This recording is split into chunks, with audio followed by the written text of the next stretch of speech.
Olá pessoal, vamos continuar a leitura de Fédon, parte 26. Agora é interessante notar que Sócrates está falando sobre alguma coisa e vem uma pessoa que está ouvindo e diz: calma, Sócrates, você está dizendo o oposto daquilo que você tinha dito antes. Então a primeira coisa que a gente pode observar é a atenção, né, e a concentração numa discussão. Para quê? Para que se possa achar possíveis brechas dentro de um raciocínio lógico para a verificação e busca da verdade. E Sócrates aqui vai dizer: não, eu não estou dizendo diferente do que eu disse.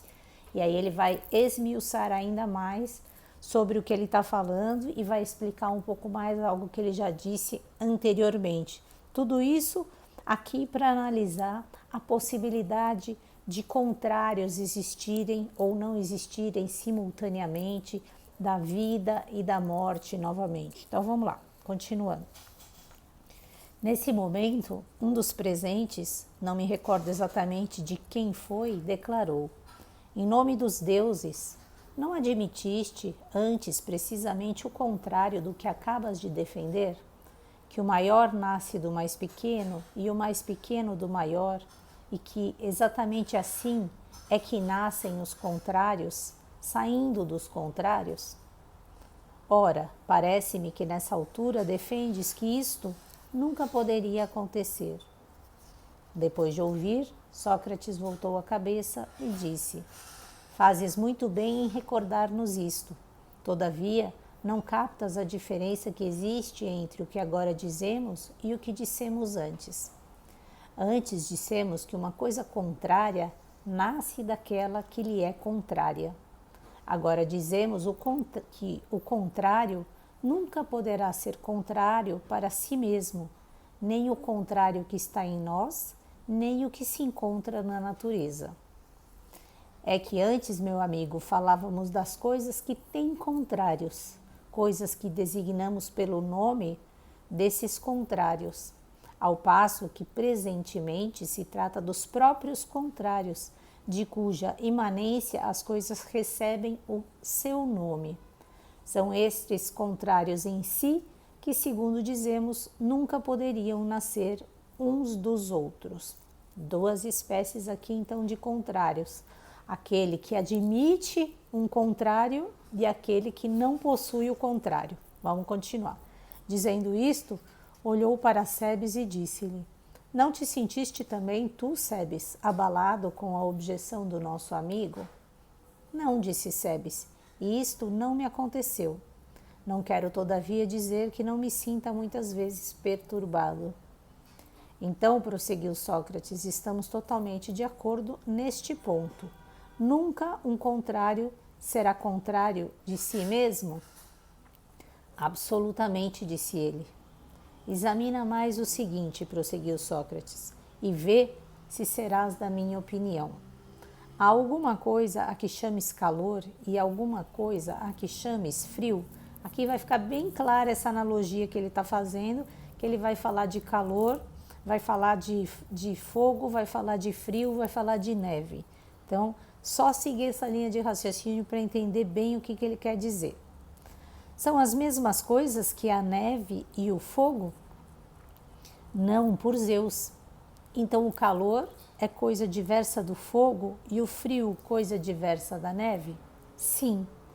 Nesse caso, penso estares perfeitamente de acordo em que nunca a neve, enquanto neve, se receber, para voltarmos à nossa expressão de há pouco, o calor, permanecerá aquilo que era, ao mesmo tempo neve e calor. Antes, com a chegada do calor, ou ela lhe cede o lugar, ou acaba por perecer, com certeza. Do mesmo modo, o fogo, se o frio se aproximar dele, ou se retira ou perece, jamais podendo continuar a ser uma vez o frio, aquilo que era ao mesmo tempo fogo e frio. É verdade, disse ele. Acontece, portanto, continuou Sócrates, que em alguns casos semelhantes, não só a própria ideia abstrata tem o direito de usar o mesmo nome eternamente, mas também se passa o mesmo com algo diferente desta ideia, mas que tem sempre, enquanto existe, a forma desta ideia. Vou dar alguns exemplos que talvez tornem mais claro o meu pensamento. Importante aqui novamente, né? Sócrates falando algo que Platão depois falava tanto sobre forma e ideia. Vamos continuar. Deve o ímpar conservar sempre o nome que serve para o designar atualmente, não é verdade? Com certeza.